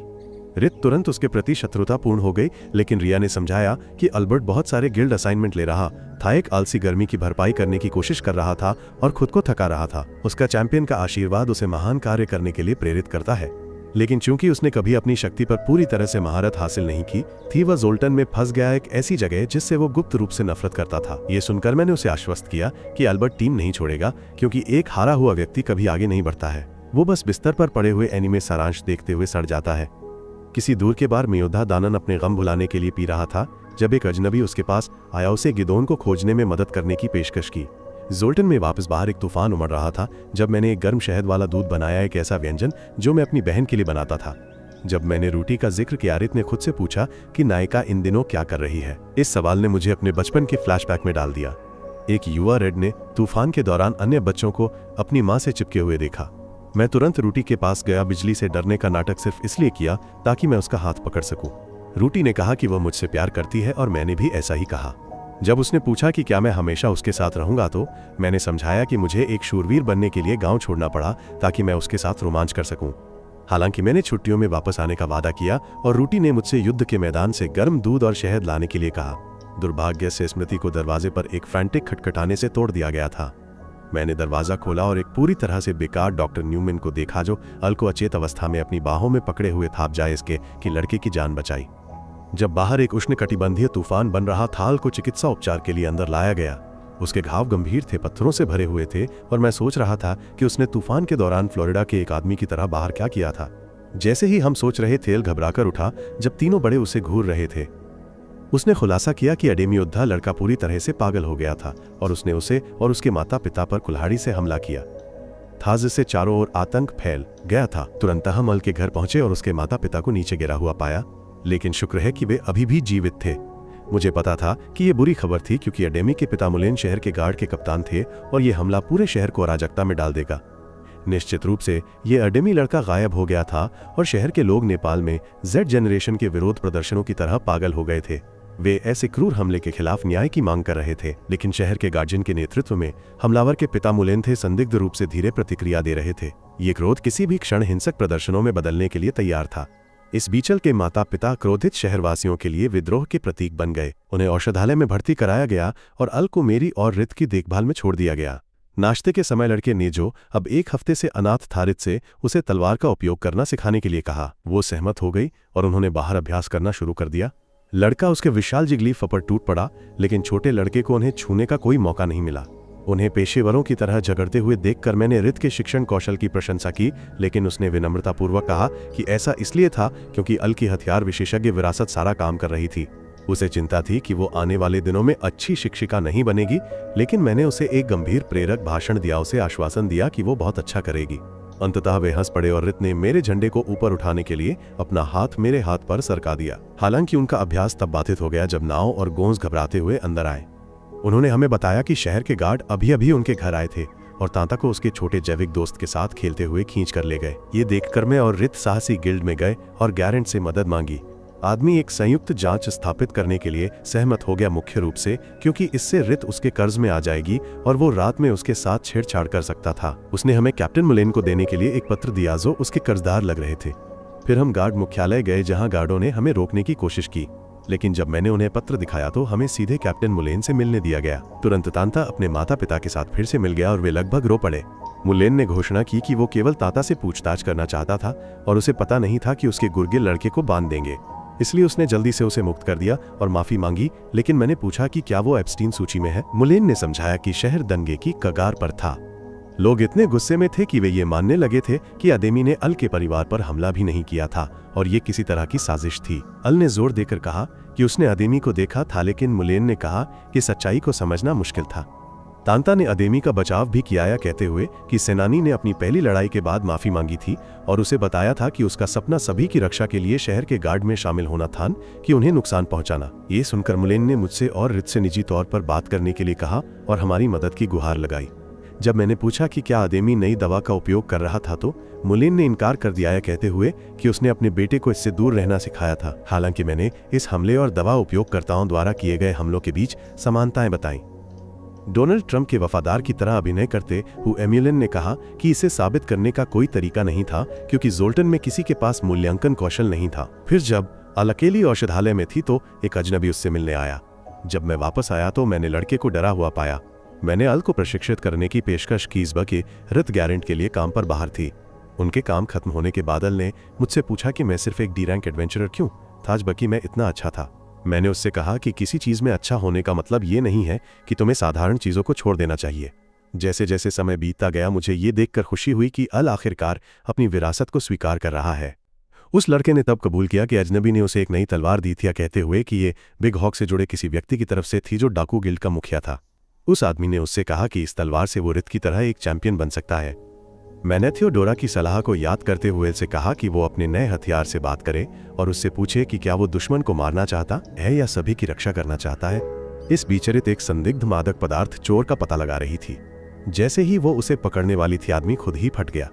इससे पहले कि वो प्रतिक्रिया दे पाती, अन्य डाकुओं की एक भीड़ ने उस पर घात लगाने के लिए अंधेरे से बाहर आकर हमला कर दिया। अचानक एक हुड वाला व्यक्ति हस्तक्षेप करता है और उसकी जान बचाता है। वो आदमी खुद को दनन नायक पार्टी का लड़ाकू बताता है। वो बताता है कि वो गिदियन की तलाश में था, लेकिन उसे एक धड़कती हुई महिला के साथ देखकर उसने उसे अकेला छोड़ने का फैसला किया। दनान ने तब एक बहुत बड़ी समस्या का खुलासा किया। जिन लोगों ने उस पर हमला किया था वे केवल गुंडे नहीं थे, वे दुष्ट राक्षस थे। उसने उसके साथ जानकारी का आदान प्रदान करने की पेशकश की और जब रित सहमत हो जाती है और घर लौट आती है। इस बीच अदनन उसे एक घिनौनी मुस्कान के साथ जाते हुए देखता है, जैसे कि उसने अभी अभी अपनी पैंट गंदी की हो। जब रित दुकान पर लौटती है तो वो तुरंत मेरी जांघों पर कूद जाती है। जैसे ही हम बात करते हैं मैंने उसे अल की नई तलवार के बारे में बताया। एक जादू विशेषज्ञ के रूप में उसने तुरंत ब्लेड पर एक ट्रैकिंग मंत्र का पता लगाया। किसी ने न केवल एक बच्चे को हथियार दिया था बल्कि उसके हर कदम पर नजर रखना चाहता था। दिन की घटनाओं से अभिभूत होकर रित ने मुझे कसकर गले लगा लिया, खुद से पूछती रही कि उनका शांतिपूर्ण जीवन कब तक चल सकता है। उसने अपने गर्म शरीर को मेरे शरीर पर रगड़ा और अंततः मेरी पैंट में एक और तलवार बनाई। अगले दिन मैंने बाहर विरोध प्रदर्शनों की आवाजें सुनी और पाया कि बिग हॉक ने दंगों को उकसाने के लिए लोगों को भुगतान किया था। शहर के गार्डों का ध्यान भटकाने के लिए एक चतुर कदम। राजनीति अब हमारे एनीमे में भी घुस गई है दोस्तों। एक दूर की जगह पर नायक पार्टी कुछ प्राचीन खंडहरों में एक विशाल राक्षस से लड़ रही थी। रूटी ने टिस को हथियार खोजने का आदेश दिया, जबकि वे राक्षस से निपटते थे जिसे उसने बाद में आसानी से हरा दिया। वो एरिस की ओर मुड़ गई और उसे सीधे बताया कि जहां उसने पहले अपने भाई का समर्थन किया था वहीं वो उसके लिए ऐसा नहीं करेगी, क्योंकि उसे अपना बचाव करने में सक्षम होना चाहिए। एरिस ने चुपचाप याद किया कि गिदियन के साथ मंत्रोच्चार करना कितना आसान था, लेकिन उस विचार को खारिज कर दिया। इस बीच टिस वापस लौट आई। उसने अपना इनाम ढूंढ लिया था जो कि पूर्व दानव राजा का व्यक्तिगत हवाई जहाज था जिस पर वे चढ़ गए। टिस ने रूटी से पूछा कि क्या वो कहीं जाना चाहती है। रूटी ने विनम्रतापूर्वक स्वीकार किया कि एक विशेष जगह थी, लेकिन कहा कि उसे पहले नायक के रूप में अपने कर्तव्यों को पूरा करना था। उस रात मैं और रित आखिरकार अपने नए किंग साइज बेड का उद्घाटन कर रहे थे। एक छोटा लड़का तैयार होने के साथ मैंने अपनी महिला को इलाज करने के लिए आमंत्रित किया और वो मेरे पास आ गई। उसने मेरे बटन खोले और मैंने उसके विशाल वक्ष को भी उजागर किया। लेकिन रित अंतरंग होने के बारे में चिंतित हो गई क्योंकि बगल के कमरे में एक बच्चा सो रहा था। इसलिए उन दोनों ने दर्शकों को बिना किसी एक्शन दृश्यों के सो जाने का फैसला किया। अगली सुबह रित ने एक हुडी पहनी और डाकुओं को फंसाने के लिए बाहर निकल गई। अल की जाल वाली तलवार से लेस्टिस पर एक ट्रैकिंग मंत्र लगा हुआ था। उसने बिग हॉक के आदमियों को लड़ाई में सफलतापूर्वक आकर्षित किया। जैसे ही उन्होंने उस पर हमला किया, रित ने होठों पर मुस्कान के साथ उनसे लड़ाई की। हालांकि उसने कुछ अजीब देखा। वे साधारण डाकू नहीं थे, वे दुष्ट राक्षस थे। इस बीच धुंधला आदमी जिसने अल को तलवार दी थी औषधालय में फिर से दिखाई दिया। उसने लड़के को उठा लिया और सीधे बिग हॉक के पास ले गया, जिसने लड़के को, जो रोगन और उसके दोस्तों जैसे राजनीतिक कठपुतली में बदलने की योजना बनाई थी, जो असंतुष्ट साउथ मार्श निवासियों के नायक थे। बिग हॉक ने अल से खुद का परिचय दिया, इस बात पर एकलाप करते हुए कि उसने अपने रास्ते में आने वाले किसी भी व्यक्ति को खत्म करके शक्ति कैसे प्राप्त की थी। अब वो और भी अधिक शक्ति चाहता था। यही कारण था कि उसने उस दवा का निर्माण किया जो जोल्टन को तबाह कर रही थी। इस संक्रमित हरे गोब्लिन ने दवा का नाम डेमन्स हेरिटेज बताया, जो 50 दुष्ट राक्षसों के दिलों से बना एक घिनौना मिश्रण था। उसने समझाया कि जन्म से एक यादृच्छिक विरासत किसी के जीवन को बर्बाद कर सकती है, लेकिन डेमन्स हेरिटेज के साथ वे नए सिरे से शुरुआत कर सकते हैं। बिग हॉक की समग्र योजना अल का उपयोग करके क्रोधित भीड़ का समर्थन हासिल करना और शहर का वास्तविक नेता बनना था। इसलिए शुरुआत करने के लिए उसने अदेमी को बाहर निकाला, जिसने स्वीकार किया कि उसने मजबूत बनने के लिए पाउडर का इस्तेमाल किया था। बाहर एक भीड़ उत्तेजित हो गई थी और लड़ने के लिए तैयार थी। जैसे ही दो यादृच्छिक मूर्ख एक निरर्थक लड़ाई में टूट पड़े, बिग हॉक ने अल को उनके सामने खींच लिया। सभी लड़के को सुरक्षित देखकर खुश थे, लेकिन बिग हॉक ने जोल्टन में बाहरी लोगों के रूप में उन्हें जिन अन्याय का सामना करना पड़ा उसके बारे में एक बड़ा भाषण दिया।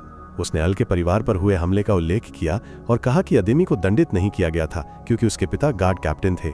उसने अदेमी को आगे धकेला और अल को वहीं बदला लेने के लिए प्रोत्साहित किया। उससे कहा कि वो पुराने जोल्टन को जलाने वाली चिंगारी बने। हालांकि लड़के ने अपने दोस्त पर हमला करने में संकोच किया, ये महसूस करते हुए कि वो न्यूयॉर्क सबवे में नहीं था।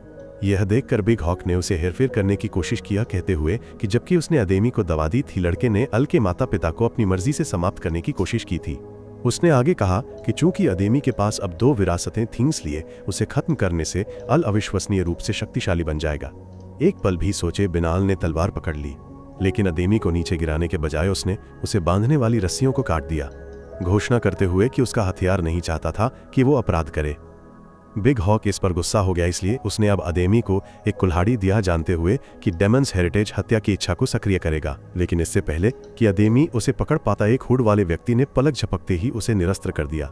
उस आदमी ने खुद को रेड बताया। मैंने अल और अदेमी दोनों को पकड़ा और उन्हें एक सुरक्षित स्थान पर ले गया कि हरा राक्षस गुस्से में चिल्लाया। फिर मैंने अदेमी को दवा के प्रभाव को नियंत्रित करने के लिए कुछ दवा दी। तभी एक सहयोगी जिसका नाम बुई था उनसे मिला और बच्चों को हमारी योजना के हिस्से के रूप में ले गया।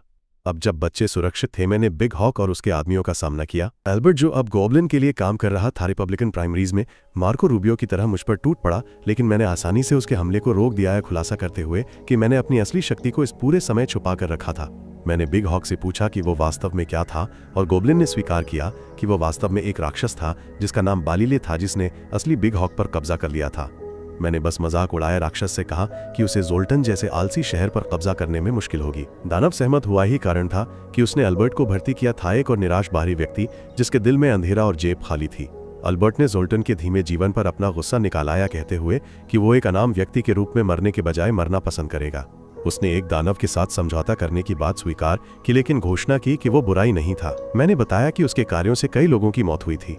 अल्बर्ट ने इसे जोल्टन को एकजुट करने से एक सैन्य शक्ति में बदलने और दानव राजा के खिलाफ युद्ध में शामिल होने के अपने लक्ष्यों को प्राप्त करने के लिए एक आवश्यक बलिदान कहा। उसने मुझे उसके साथ जुड़ने के लिए आमंत्रित किया, या कहते हुए कि मुझमें नायक बनने की क्षमता थी। तभी शहर के गार्डों ने उन्हें घेर लिया। मैंने अल्बर्ट से कहा कि मैं सिर्फ एक औषधालय का मालिक था और उसे गिरफ्तार करना गार्डों का काम था। हालांकि अल्बर्ट ने एक अपराधी के रूप में गिरफ्तार होने से इनकार कर दिया और मुझसे उसे एक नायक की मौत देने के लिए कहा और मुझ पर टूट पड़ा। एक चिकनी चाल के साथ मैंने हमले से बचा और उसकी भुजा को साफ सुथरा काट दिया। उससे कहा कि उसमें जोल्टन का उद्धारकर्ता बनने की क्षमता थी, लेकिन नायक बनने के अपने जुनून से वो लकवाग्रस्त हो गया था। इस बीच बिग हॉक ने अल और अदेमी को भीड़ के ऊपर तैरने के लिए जादू का इस्तेमाल किया। अल ने सभी को सूचित किया कि उसने अदेमी को माफ कर दिया था और फिर से दोस्त बनना चाहता था। यह सुनकर क्रोधित भीड़ ने लड़ने का अपना सभी कारण खो दिया और घर लौटना शुरू कर दिया। उस रात मैं और रित आखिरकार अपने नए सुपर साइज टब में आराम कर रहे थे। रित ने पूछा कि मैंने अल्बर्ट के साथ क्यों नहीं जुड़ा जब मुझे नायक करियर में फिर से शामिल होने का मौका मिला था। जैसे ही रित के हिट पफ्स कठोर हो गए और मेरा झंडा सीधा खड़ा हो गया, हमने बात करना शुरू कर दिया। तब मैंने अपनी महिला को करीब खींच लिया और कहा कि मैं बस उसके साथ रहना चाहता था क्योंकि मुझे उसके होठों पर रंग पसंद था जिससे वो लाल हो गई। कहीं और बिग हॉक नाम का आदमी असली बिग हॉक से मिलने आता है, लेकिन गोब्लिन को पता चलता है कि वो दानव सेनापति शिसंदन था। शिसंदन ने दूसरे दानव बालिले को मनुष्यों को डेमन्स हेरिटेज बेचने के खतरे के बारे में चेतावनी दी। बालिले ने घोषणा की कि उसने दानव राजा की योजनाओं को विफल करने के लिए ऐसा किया था, फिर बिग हॉक के साथ अपने अनुबंध को रद्द कर दिया। उसने राक्षस को एल्बर्ट की काल कोठरी में स्थानांतरित कर दिया जहां उन दोनों ने झगड़ा करना शुरू कर दिया। लेकिन कुछ ही मिनटों में राक्षस ने अल्बर्ट के साथ एक नया अनुबंध बनाया और किसी तरह के काले जादू का उपयोग करके अगले दिन अल ने अपने शिक्षकों के साथ अपना पहला वास्तविक साहसिक कार्य शुरू किया। मैंने उसे जाते हुए दिखाया, सोचकर कि क्या उसकी पीठ शिक्षकों से सुरक्षित है। हीरो टीम के शिविर में वापस सेरेस एंड्रयू टेट के वकील की तरह पूरी तरह से टूट रहा था। रूटी को टीसे के साथ एयरशिप में जाते हुए देख रहा था।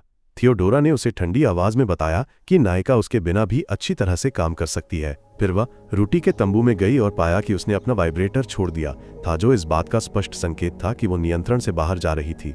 जोल्टन में वापस दानव जनरल शिशंडन अभी भी एक सहायक नकली साहसी बिग हॉक के रूप में प्रच्छन्न गिल्ड में मेगेरिया को अपना मिशन पूरा करने की सूचना देता है। उसके अच्छे कामों ने उसे आधिकारिक तौर पर बी रैंक नकली साहसी बनने के लिए योग्य बना दिया और वो दानव के परिवार की बूस्ट ड्रग के मामले की जांच करके शहर की मदद करने का नाटक करता रहा। एलोन मस्क की तरह एक लंबा खेल खेलना। इस बीच रूटी और टिसे जोल्टन जा रहे थे। रूटी का लक्ष्य बूस्ट ड्रग के दानव परिवार को और अधिक बनाने के लिए एक रसायनज्ञ खोजना था। ये पता चला कि वो नकली बिग हॉक से मिली थी, जो उसके सामने रोया और उसे सभी विवरण दिए। एक पल भी सोचे बिना उसने उस पाउडर को कैंडी की तरह निगल लिया, जिससे दानव भी हैरान रह गया। नतीजत में रूटी को पता चला कि ये दवाएं ही एकमात्र ऐसी चीज हैं जो उसकी हीरो बूस्ट को दबा सकती हैं और उसे सामान्य मानवीय भावनाओं को महसूस करने की अनुमति दे सकती हैं।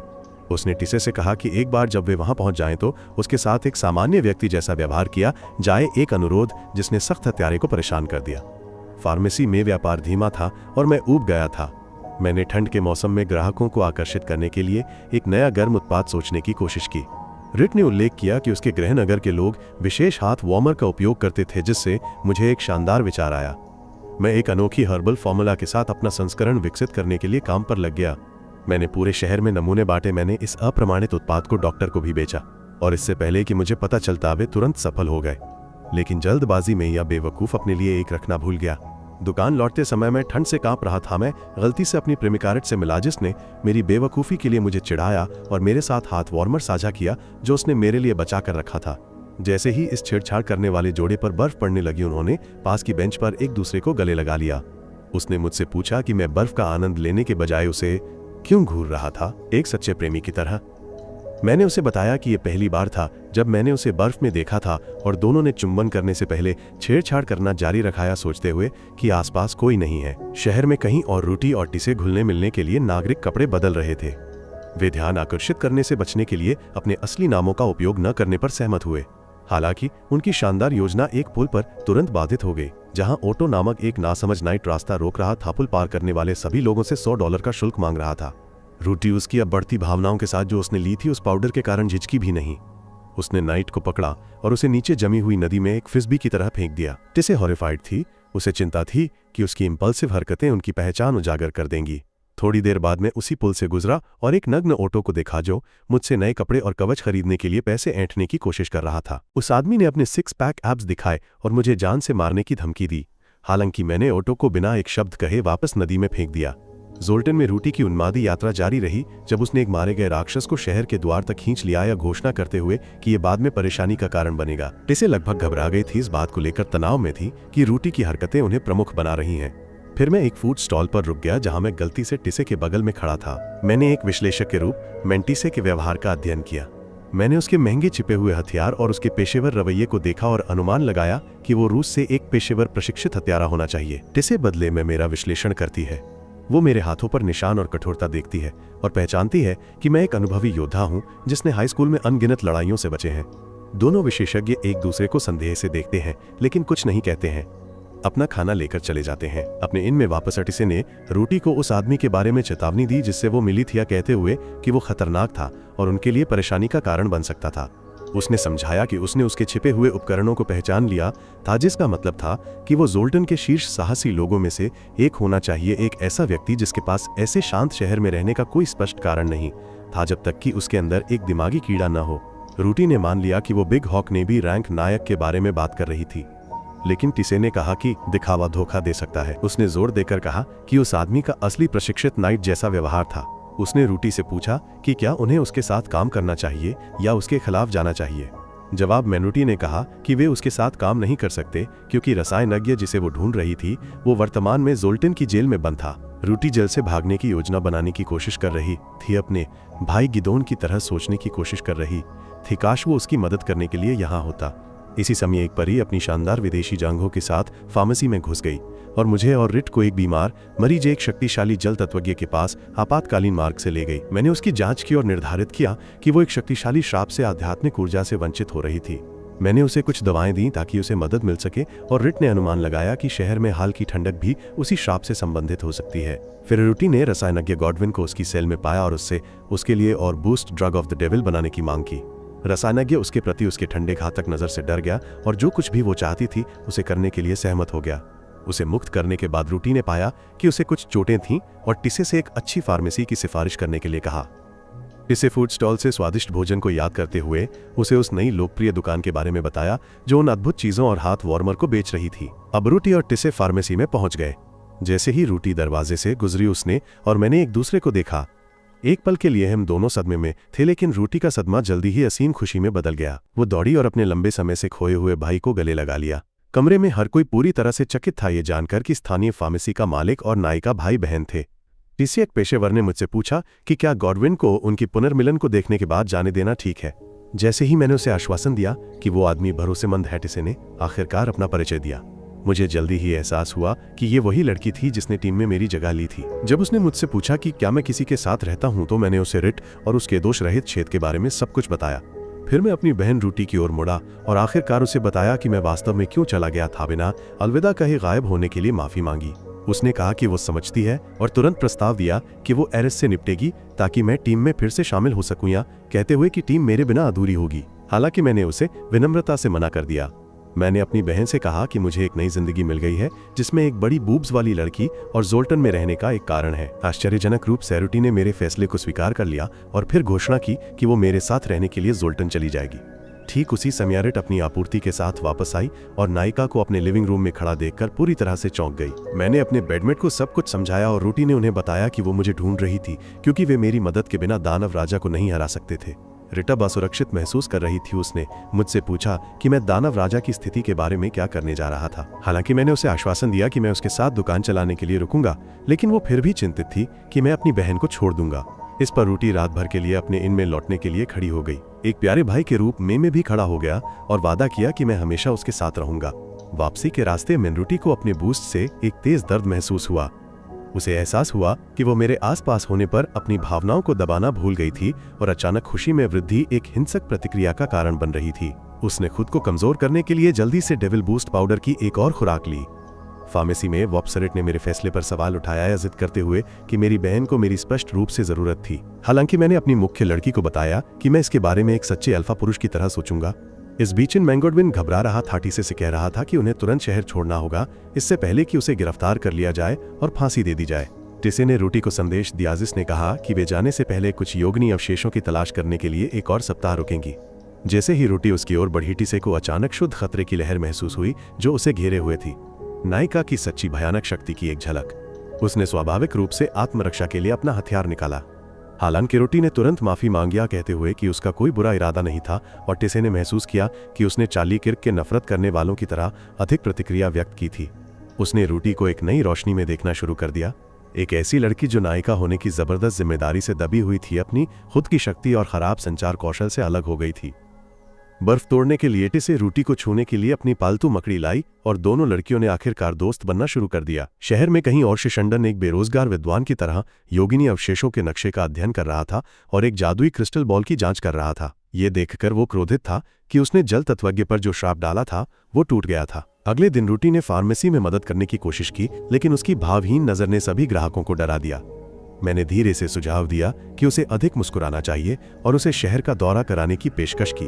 अपनी भूमिका निभाते हुए टिसे ने रिट के साथ दुकान की देखभाल करने की पेशकश की। आखिरकार दोनों लड़कियां स्नानगृह में पहुंची, जहां रूटी के विलक्षण व्यवहार ने उसे जल्दी ही एक स्थानीय सेलिब्रिटी बना दिया। बाद में उसने मुझे इतना ध्यान आकर्षित करने के लिए माफी मांगी, लेकिन मैंने उसे बताया कि मुझे उसे सभी से मिलवाते हुए गर्व महसूस हो रहा था। मैंने उसे एक मरने वाले कुत्ते की तरह सिर पर सहलाया, जिससे छोटी लड़की वास्तव में खुश हुई। दूर हीरो टीम का बाकी हिस्सा भी जोल्टन की ओर बढ़ रहा था। एक धूर्त अल्बर्ट के अलावा और कोई नहीं रास्ता दिखा रहा था। समर्थन के प्रतीक के रूप में थियोडोरा ने उसे एक नकली हाथ खरीदने की पेशकश की थी। अल्बर्ट ने उसे उस आदमी के बारे में बताया जिसने उसका हाथ काट दिया। थाया समझ नहीं पा रहा था कि इतना शक्तिशाली व्यक्ति एक चैंपियन बनने से क्यों मना कर देगा। इसने थियोडोरा को यह सवाल करने के लिए मजबूर किया कि क्या सभी को वास्तव में उस रास्ते का पालन करने की आवश्यकता है जो उनके बूस्ट ने उनके लिए चुना है। एक वास्तविक अस्तित्वगत संकट की स्थिति। इस बीच मैंने शहद वाला दूध बनाया और अपनी लड़कियों को अपने घर में परोसा। कुछ देर के लिए यह एक वास्तविक खुशहाल परिवार जैसा लग रहा था। ठीक उसी समय लड़कियों ने अपने पारिवारिक बंधन को और मजबूत करने के लिए स्नानगृह जाने का फैसला किया। स्नानगृह में रूटी ने रिट के साथ नहाने के लिए कहा और टिसे ने उनके साथ शामिल होने का फैसला किया, या घोषणा करते हुए कि उसे उन सभी विभिन्न स्थानों को रिकॉर्ड करना पसंद है जहां उसने स्नान किया है। पानी में रूटी ने रिट से बात की। उसने एक बचपन की याद ताज़ा की जब वो एक और बच्चे को उल्लू भालू से बचाने की कोशिश कर रही थी। बचपन में भी उसके बूस्ट ने उसे दूसरों के लिए अपनी जान जोखिम में डालने के लिए मजबूर किया था, भले ही वे अक्सर उससे डरते थे। उस भयानक क्षण में वह केवल अपने भाई के बारे में सोच सकती थी। उसने उसका नाम पुकारा और मैं तुरंत प्रकट हुआ उल्लू भालू को 2 भागों में काट दिया। रूटी ने रिट को बताया कि कैसे उसका भाई हमेशा उसके साथ रहा, जब वो दर्द में थी तो उसके लिए रोया और उसकी उपस्थिति ही एकमात्र ऐसी चीज थी जिसने उसे कभी खुश किया था। उसने स्वीकार किया कि अपने बूस्ट के कारण उसे अब नहाने या खाने जैसी चीजें पसंद नहीं थीं, लेकिन वो अभी भी उनकी पिछली भावनाओं को याद कर सकती थी। फिर उसने जलन से रिट की बूब्स की ओर दिखाया, कहते हुए कि काश वो स्वतंत्र रूप से रो और हंस पाती। आखिरकार बांध टूट गया और रूटी एक सामान्य लड़की की तरह रोने लगी। उसने कबूल किया कि वो कभी हीरो नहीं बनना चाहती थी। वो हमेशा से रित जैसी भरी हुई छाती चाहती थी। इसे देखकर TISSC को एहसास हुआ कि रूटी अतीत से चिपकी हुई थी, क्योंकि उसकी ब्लेसिंग ने उसका वर्तमान चुरा लिया था और उसे उसकी मदद करने का एक नया दृढ़ संकल्प मिला। अगले दिन मैंने तिस्से को रूटी का अच्छा दोस्त होने के लिए धन्यवाद दिया, यह स्वीकार करते हुए कि मुझे मेरी बहन की ब्लेसिंग के कारण हो रहे खतरनाक परिवर्तनों के बारे में पता था। जब तिस्से ने बताया कि एक कॉन्ट्रैक्ट डेमन मेरी बहन का पीछा कर रहा था तो हर कोई घबराने लगा। मुझे एहसास हुआ कि मुझे डेमन की ब्लेसिंग के दुष्प्रभावों के बारे में और जानने के लिए अल्केमिस्ट गॉडविन से बात करनी होगी। जब उसने मुझसे पूछा कि क्या मैं रूटी से गॉडविन को जेल से रिहा करने के लिए नाराज था तो मैंने उससे कहा कि वो चुप रहे, नहीं तो मैं उसे कुत्ते का मांस खिलाऊंगा। यह सुनकर TISSC ने मुझसे कहा कि वो बंदरगाह पर जाएगी ताकि गॉडविन को और पाउडर बनाने के लिए आवश्यक उपकरण मिल सके, और समूह ने पहाड़ों में यात्रा के लिए कुछ ड्रैगन किराए पर लेने की तैयारी की। बंदरगाह पर मैं असली दनन से मिला और दोनों पुराने दोस्तों ने चाय पर बैठकर बातचीत करने का फैसला किया। उसी समय थियोडोरा और अल्बर्ट का समूह भी बंदरगाह के चारों ओर छिपकर जानकारी इकट्ठा करने की कोशिश कर रहा था, जबकि एरेस अपने निजी काम के लिए भटक रहा था। उन्होंने मुझे और दानन को एक साथ पाया और हमें ट्रैक करने का फैसला किया। एक शौकिया झुंड की तरह छाया में छिपे रहे। दानन ने मुझसे कहा कि मेरे बिना समूह पूरी तरह से अराजकता में था, यही वजह है कि वो मुझे ढूंढने आया था। हालांकि मैंने जोल्टन में रहने के अपने फैसले की पुष्टि की। दानन ने कहा कि वो कुछ और समय के लिए यहाँ रहेगा ताकि वो मेरा नया जीवन देख सके और इस दौरान कुछ लड़कियों की तलाश कर सके। बाद में मैंने उससे कहा कि रूटी भी शहर में थी और उसे उस पाउडर के साथ उसकी पूरी स्थिति समझाई, जिससे दानन चौंक गया। उसने तुरंत उसे बचाने के लिए मेरे साथ काम करने का संकल्प लिया। जैसे ही हम अपनी योजना पर चर्चा करने के लिए निकले, एक अन्य DANAN एक हमशक्ल एरेस से एक सराय में मिला। इस नकली दानन ने एरेस को वो सब बताया जो वो गिदोन के ठिकाने के बारे में जानता था। गिदोन के एक राजकुमारी के साथ शांतिपूर्ण जीवन जीने की खबर सुनकर एरेस गुस्से में आ गया और उसने पूछा कि उसकी फार्मेसी कहाँ थी। वो मेरी दुकान पर दौड़ पड़ा और टेक्सास के एक सच्चे दक्षिणपंथी रिपब्लिकन की तरह सब कुछ नष्ट करने लगा। इस बीच असली दनन ने मुझे भयानक सच्चाई बताई। शिसंडन अभी भी जीवित था। दानव ने उस पर हमला किया था और लड़ाई में एक जीव ने उसकी बांह काट दी थी। जब हम बात कर रहे थे तो हमने आकाश में एक ड्रैगन देखा जो एरेस और नकली दानन को उन पहाड़ों की ओर ले जा रहा था जहां रुति अन्वेषण के लिए गई थी, और हमने तुरंत पीछा करने का फैसला किया। मैं रित के पास पहुंचा और उसे दानन ने जो कहा था वो बताया। उसने मुझसे माफी मांगी कि उसने मुझे पहले दानन से मिलने के बारे में नहीं बताया था, लेकिन मुझे तुरंत एहसास हुआ कि वो जिस आदमी से मिली थी वो वास्तव में भेष में दानव था। हम दोनों सहमत हुए कि ये नाटक बहुत लंबा खिंच गया था। हमने लड़ने और इसे हमेशा के लिए खत्म करने का फैसला किया ताकि अंततः एक दूसरे की गोद में कूदने के लिए वापस आ सकें। मैं अपनी नेविगेशनल स्किल्स की बदौलत आसानी से प्राचीन भूल भुलैया को पार करते हुए एल्फिन खंडहरों की ओर बढ़ा। मैंने वो कमरा ढूंढ लिया जहां गॉडविन छिपा हुआ था और उसे रुति को बुलाने के लिए कहा। अल्केमिस्ट ने शुरू में मना कर दिया, उसकी शक्ति से भयभीत था, लेकिन मैंने बस उसकी बाह को स्पेगेटी नूडल की तरह घुमाया जब तक कि वो दर्द से चिल्ला नहीं उठा। जैसा कि अपेक्षित था, RUTI तुरंत कमरे में घुस आई। मैंने उससे कहा कि मैं एक विशेष औषधि पर काम कर रहा था ताकि उसकी ब्लेसिंग को नियंत्रित करने में मदद मिल सके। वो समझ नहीं पाया, कहते हुए कि उसने हमेशा सोचा था कि मेरा सपना एक नाइट बनना और दुनिया को बचाना था। हालांकि मैंने उसे सही किया, या समझाते हुए कि मेरा एकमात्र वास्तविक लक्ष्य हमेशा उसे बचाना था, क्योंकि वो मेरे जीवन की सबसे कीमती चीज थी। मैंने उससे कहा कि मुझे परवाह नहीं है कि उसने नायक बनना छोड़ दिया। ये सुनकर RUTI ने सोचा कि क्या वो वास्तव में वही कर सकती है जो वो चाहती थी। मैंने उसे आश्वासन दिया कि उसका जीवन जीने के लिए उसका अपना था। ये सुनकर उसने मुझे कसकर गले लगा लिया, कहते हुए कि मैं दुनिया का सबसे अच्छा भाई था। पहाड़ों में कहीं और शिसंडन और एरिस रुति की पेशाब लगी पैंट ढूंढ रहे थे ताकि उसे पकड़ सकें। दानव ने एरिस को वहां छिपे हुए प्राचीन एल्फिन खंडहरों के बारे में बताया। असली दिनानंद तथा थियोडोरा के साथ फिर से मिल गया और दूसरों से मिलने के लिए उसके ड्रैगन पर कूद गया। खंडहरों में वापस आकर मेरे समूह ने तिस्से के साथ फिर से मिलन किया। मैंने सुझाव दिया कि हम गॉडविन से ड्रग्स के बारे में बात करें, और रुति ने समझाया कि जबकि इसने उसे एक नया ब्लेसिंग नहीं दिया था, इसने उसके भीतर कुछ अज्ञात शक्ति को जगा दिया था। गॉडविन भ्रमित था, लेकिन उसने सोचा कि यह शायद खतरनाक नहीं था क्योंकि इसने उसे कोई हत्यारी इच्छा नहीं दी थी। अचानक TISSE को कुछ अपनी ओर आता हुआ महसूस हुआ। मुझे एहसास हुआ कि वे फ्लाई आइज थे, जो जादुई निगरानी ड्रोन थे जो हमला करने पर खुद को गुणा करेंगे और उनके स्थान का खुलासा करेंगे। RUTI जो अपने कानों तक ऊंची थी ने उन सभी को एक ही जादू से नष्ट कर दिया और उस दिशा में दौड़ पड़ी जहां से वे आए थे। एक सेकंड भी सोचे बिना मैं उसके पीछे चला गया और हमें एक पूरी तरह से पागल एरिस मिला जो एक कमरे में हमारा इंतजार कर रहा था। उसने उन्मादी रूप से रुति से उसके साथ डेमन किंग से लड़ने के लिए कहा। उसने सीधे तौर पर मना कर दिया और मेरे साथ रहने के अपने फैसले को समझाया। इससे गुस्से में आकर एरिस ने मुझ पर हमला किया, लेकिन रुति ने तुरंत उसे चाकू मार दिया, कहते हुए कि उसने उसके महत्वपूर्ण अंगों को बचा लिया था और वो भुगतान के लिए अपनी जीवन बीमा कंपनियों को फोन कर सकता है। बाद में उसने नायक बनना छोड़ने के अपने फैसले की दृढ़ता से पुष्टि की। तभी शिसंडन आया और घायल ऋषि की मदद करने की पेशकश की। एरिस अंततः पहेली के टुकड़ों को एक साथ जोड़ते हुए को एहसास हुआ कि उस आदमी के पास कोई ब्लेसिंग नहीं थी, जिसका मतलब था कि वो एक दानव होना चाहिए। शिसंडन ने उन्हें सहयोग करने का प्रस्ताव दिया, एरिस को ये कहकर लुभाया कि पहले नायक का एक शक्तिशाली अवशेष इन खंडहरों में गहराई से छिपा हुआ है, एक अवशेष जो रुति को उसके पास लौटने के लिए मजबूर कर सकता था। एरिस, जो अब पूरी तरह से भ्रमित था, ने हर कीमत पर नायक के अवशेष को खोजने का संकल्प लिया। उसे विश्वास था कि उसके जीवन का पूरा उद्देश्य अपने नायक RUTI के साथ लड़ना था और वो इसे पूरा करने के लिए कुछ भी करेगा। समूह के पास वापस आकर रित ने सभी को पागल ऋषि के साथ अपनी मुलाकात के बारे में बताया और उन्हें एहसास हुआ कि फ्लाई आइस उसकी रचना थी। इस बीच TISSE ने पास में एरिस की गतिविधियों का पता लगाया, पुष्टि करते हुए कि वो खंडहरों के निचले स्तरों की ओर एक और व्यक्ति के साथ जा रहा था जिसे उन्होंने सही ढंग से शिसंडन माना। इस जानकारी के साथ पूरे समूह ने उसकी मूर्खतापूर्ण योजनाओं को रोकने के लिए उसका पीछा करने का फैसला किया और गॉडविन के पास सुरक्षित रहने के लिए माइक पेंस की तरह अनुसरण करने के अलावा कोई विकल्प नहीं था। इस बीच थियोडोरा दनन को खंडहर में ले गई। उसने उससे कहा कि वो उसे वहां लाई थी क्योंकि वो चाहती थी कि कुछ भी हुआ उसके साथ रहे। DANAN, जिसके पास उसके गूढ़ शब्दों के लिए समय नहीं था, ने बस उससे कहा कि वो जो चाहे करे, जबकि वो वही करेगा।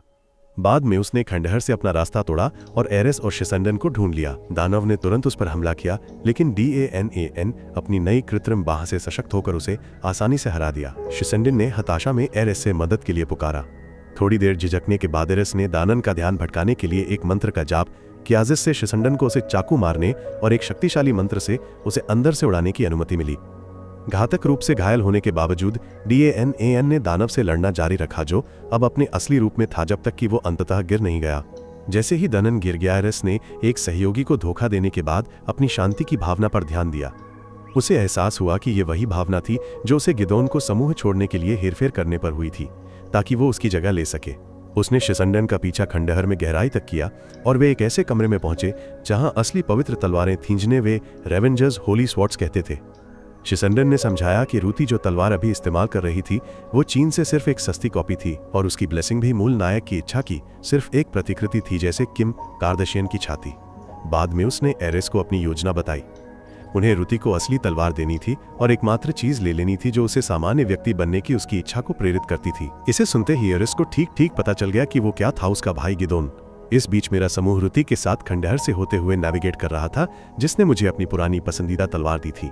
वे जल्द ही एक कमरे में घुस गए जहां उन्हें शिसंडन मिला जो रित के पुराने गुरुशाही अंगरक्षक टीम के दुष्ट कप्तान के रूप में प्रच्छन्न था। बिना किसी हिचकिचाहट के उन्होंने आदमी पर हमला किया, लेकिन उसके पास पहुंचने में कठिनाई हुई क्योंकि एरेस उन्हें दूर रखने के लिए अग्नि जादू का इस्तेमाल कर रहा था। रूती ने उन्हें आग से बचाया और एरेस से कहा कि अगर वो अभी आत्मसमर्पण कर दे तो वो उसे माफ कर देगी, लेकिन एरेस इस बिंदु पर बहुत आगे बढ़ चुका था। दोनों भाई बहनों ने शक्तिशाली हमले किए, एक दूसरे को मात देने की कोशिश की। कहीं और अल्बर्ट और थियोडोरा ने दनन को गंभीर रूप से घायल पाया और उसे दवा दी, जिससे आखिरकार उसकी जान बच गई। दूसरी ओर आरयूटीआई और एरेस के बीच लड़ाई जारी थी।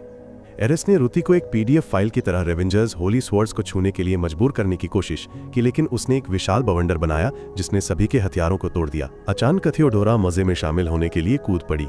उसने रित को एक राक्षस के पास जंजीरों में जकड़ दिया और रूती से लड़ने लगी, घोषणा करते हुए कि दुनिया के भले के लिए नायिका का बलिदान किया जाना चाहिए। रूती ने जोर देकर कहा कि वो अब नायक नहीं बनना चाहती थी, लेकिन थियोडोरा ने तर्क दिया कि अगर वो अपना कर्तव्य नहीं निभाती तो अनगिनत जाने चली जाती। उसने कहा कि गिदोन भले ही शक्तिशाली था, लेकिन वो उसकी मदद के बिना दानव राजा को नहीं हरा सकता था।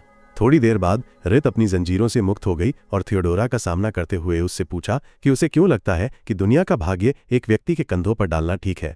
थियोडोरा ने उसे याद दिलाया कि नायक दल ने उसके गांव को बचाया था, लेकिन रित ने उसे सही किया, कहते हुए कि ये उनका अपना मूर्ख छोटा समूह था, व्यक्तिगत विश्वासों वाले व्यक्तियों का एक समूह जिसने उसके घर को बचाया था कि कोई समलैंगिक दिव्य इच्छा। हालांकि उसने तर्क दिया कि मनुष्य अपनी ब्लेसिंग से कहीं बढ़कर थे। थियोडोरा ने उसे तुरंत खारिज कर दिया, कहते हुए कि उसे सर्वशक्तिमान की योजनाओं पर सवाल नहीं उठाना चाहिए। लेकिन रित ने उसे कहा कि वो गलत थी जिसने एक ऐसे व्यक्ति पर इतना बड़ा बोझ डाल दिया जो स्पष्ट रूप से ठीक नहीं था। इस बीच आरयूटीआई ने राक्षस को जागते हुए देखा और रित की रक्षा के लिए उसे एक रानी की तरह मार गिराया। लेकिन एरेस ने एक और मंत्र का जाप किया, जिससे एक लोहे की दीवार बन गई जिसने उन्हें दूसरों से अलग कर दिया। रूती ने कूदने की कोशिश की उन्हें बचाने की उम्मीद में, लेकिन बुरी तरह असफल रही और शिसेंडन ने उसकी तलवार तोड़ने के अवसर का लाभ उठाया। एरेस ने मेरे सामने अपनी जीत का जश्न मनाया और तिस्से से लड़ने के लिए चला गया, जिसने उससे कहा कि उसका विकृत दृष्टिकोण गलत था और वो रूती को एक सामान्य जीवन जीने देने के लिए दृढ़ थी। जैसे ही लोहे की दीवार मुझे और रिट को कुचलने वाली थी, दनन जो अब ठीक हो चुका था ने अपनी जबरदस्त शक्ति का इस्तेमाल उन्हें बचाने के लिए किया। अपनी जंजीरों से मुक्त होकर मैं तुरंत एरेस पर टूट पड़ा।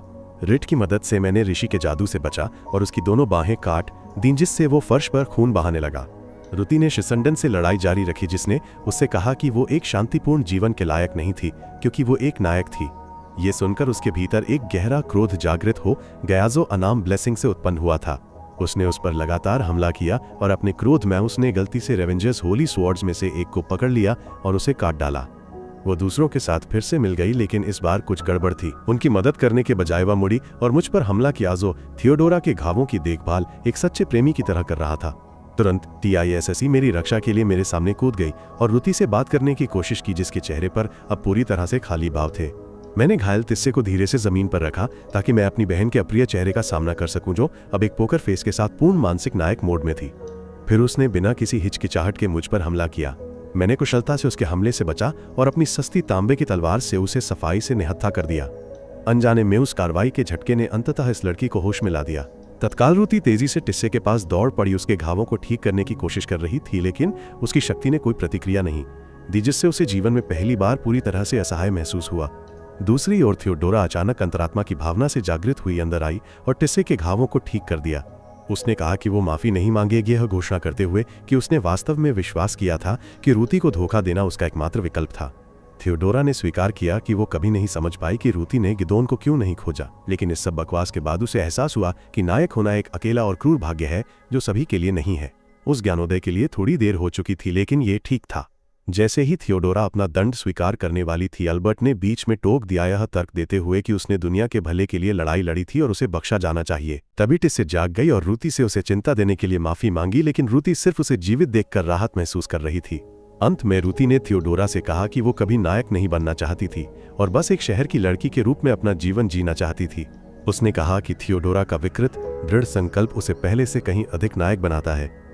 ये सुनकर मैंने कहा कि एक सच्चा नायक वो होता है जो अपनी स्वतंत्र इच्छा से दुनिया को बचाता है कि इसलिए कि एक आशीर्वाद उन्हें ऐसा करने के लिए मजबूर करता है। इस प्रभावशाली भाषण से प्रेरित होकर थियोडोरा ने पूछा कि क्या वो मेरी तरह एक मार्गदर्शक बन सकती है। मैंने उससे कहा कि ये पूरी तरह से संभव है और उसे एहसास हुआ कि ये किसी देवता के उलझे हुए नियमों के लिए दोस्तों से लड़ने से कहीं बेहतर जीवन था। थोड़ी देर बाद मैं अपनी दुकान पर वापस आया और देखा कि ये एरेस के काम की बदौलत पूरी तरह से नष्ट हो गई थी। लेकिन जैसे ही बाहर बर्फ गिरने लगी मैं सभी नुकसानों को भूल गया। रूती और टिस्से भी मेरे साथ जुड़ गए और रूती बेहद खुश थी। कई सालों में पहली बार ठंड महसूस कर रही थी। उन्हें अंततः जुड़ते हुए देखकर मैंने उन्हें नाश्ते के लिए आमंत्रित किया, ये खुलासा करते हुए कि रूती का नया नाम आशीर्वाद अन्य आशीर्वादों को नियंत्रित करने के लिए पर्याप्त शक्तिशाली था, लेकिन उसने इसका इस्तेमाल मुख्य रूप से अपने नायक मोड को बंद करने के लिए किया। उसने उन्हें अपने नए सपने के बारे में बताया कि वो बिल गेट्स की तरह एक खेत खरीदना चाहती है और जड़ी बूटियां उगाना चाहती है। फिर वे सभी एरेस के अंतिम संस्कार में शामिल हुए प्रार्थना की कि उसे अगले जन्म में कष्ट ना हो जो शायद उस हेरफेर करने वाले को जितना मिलना चाहिए उससे कहीं अधिक था। उसके बाद समूह ने अपनी भविष्य की योजनाओं पर चर्चा की। दानान ने कहा कि वो कुछ दिनों में निकल जाएगा, लेकिन उसने शिशंदन द्वारा पवित्र तलवार का उपयोग करने में सक्षम होने के बारे में अपनी चिंता व्यक्त की, जिस पर मैंने तर्क दिया कि कहीं और एक और खोई हुई तलवार हो सकती है। दुकान पर वापस जो गोंज द्वारा पूरी तरह से बहाल कर दी गई थी, रित ने मुझे स्वीकार किया कि उसे एक तर्कहीन डर था कि वो एक दिन जाग जाएगी और मुझे चला गया पाएगी। उसने कहा कि चूंकि हर किसी को मेरे मार्गदर्शन की आवश्यकता लगती है, इसलिए उसे चिंता थी कि मैं दूसरों का मार्गदर्शन करने के लिए निकल सकता हूँ। रित को यह भी डर था कि दुकान के नष्ट होने के बाद मैं वापस नहीं आना चाहूंगा। हालांकि पेंट में छोटे दोस्त के साथ तैयार होकर मैंने उससे कहा कि वो एकमात्र कारण थी कि मैं हर दिन वापस आता था। मैंने स्वीकार किया कि जब हम पहली बार जोल्टन में फिर से मिले थे, उसके शब्दों ने मुझे खुश कर दिया था कि उसने मुझे एक टूटी हुई गड़बड़ के रूप में देखा था, लेकिन फिर भी मेरे साथ रहने का विकल्प चुना था। इसके साथ दोनों ने अपने भविष्य के बारे में बात करते हुए एक अंतरंग क्षण साझा किया। मैंने उससे कहा कि मैं अपना बाकी जीवन उसके साथ बिताना चाहता हूं और एक दिन बच्चे पैदा करना चाहता हूं। मैंने रित से उसका पसंदीदा रत्न पूछा और उसने मुझे बताया कि वो कोई भी पसंद करेगी जो मैं उसके लिए चुनूंगा। अगली सुबह मैं और रूती पहली बार वास्तविक भाइयों की तरह शहर घूमने निकले। मैंने अपनी बहन को सभी स्थानीय व्यापारियों से मिलवाया और उसे एक उपहार खरीदा। जैसे ही हम घूमे उसने मुझे बताया कि वो अंततः मेरे साथ समय बिताने और नए दोस्त बनाने के लिए कितनी खुश थी। उसने मुझसे हमेशा उसके साथ रहने के लिए कहा और मैंने वादा किया कि जब तक वो चाहेगी तब तक मैं उसके साथ रहूंगा। फिर हम घास पर लेट गए और रूती अंततः अपने असली स्वरूप से शांति में एक बच्चे की तरह सो गई। लेकिन एक एक्शन एनिमे में धीमी गति से जीवन कभी भी लंबा नहीं लगता है। फार्मेसी में वाप सामग्रिया संघ से तेजी से दौड़कर अंदर आई रूती से मदद के लिए विनती कर रही थी। एल्विस के एक गिरोह ने पास के गांव पर कब्जा कर लिया था और कुछ नकली साहसी लोगों को बंधक बना लिया था। बिना किसी हिचकिचाहट के रूती ने मदद करने के लिए सहमति व्यक्त की। टिस्से मुस्कुराया देखते हुए कि रूती अभी भी एक नायक थी, लेकिन अब वो अपनी स्वतंत्र इच्छा से लड़ने वाली थी। जैसे ही वो निकली मैंने उससे कहा कि जब वो वापस आएगी तो मैं वो सब कुछ करूंगा जो वो चाहेगी। जैसा कि अपेक्षित था, छोटी लड़की ने गर्म दूध और शहद मांगा। अंतिम दृश्य में मैगर गॉडविन जोल्टन के बारे में एल्फिया रंद्रला से बात कर रहा था। उन्होंने कहा कि ये एक उबाऊ शहर होने के बावजूद उन्होंने सोचा कि ये एक धीमा जीवन जीने के लिए एकदम सही जगह थी। ये सुनकर या रंद्रला एक दृढ़ अभिव्यक्ति के साथ खड़ी हो गई, यह स्पष्ट करते हुए कि वो गिदोन और रित को फिर से देखना चाहती थी। यदि आप चाहते हैं कि हम इस एनीमे का भाग 2 बनाएं तो नीचे बड़े दिल पर टिप्पणी करें। तब तक इस वीडियो को अपने सभी दोस्तों के साथ सब्सक्राइब करें, लाइक करें और साझा करें।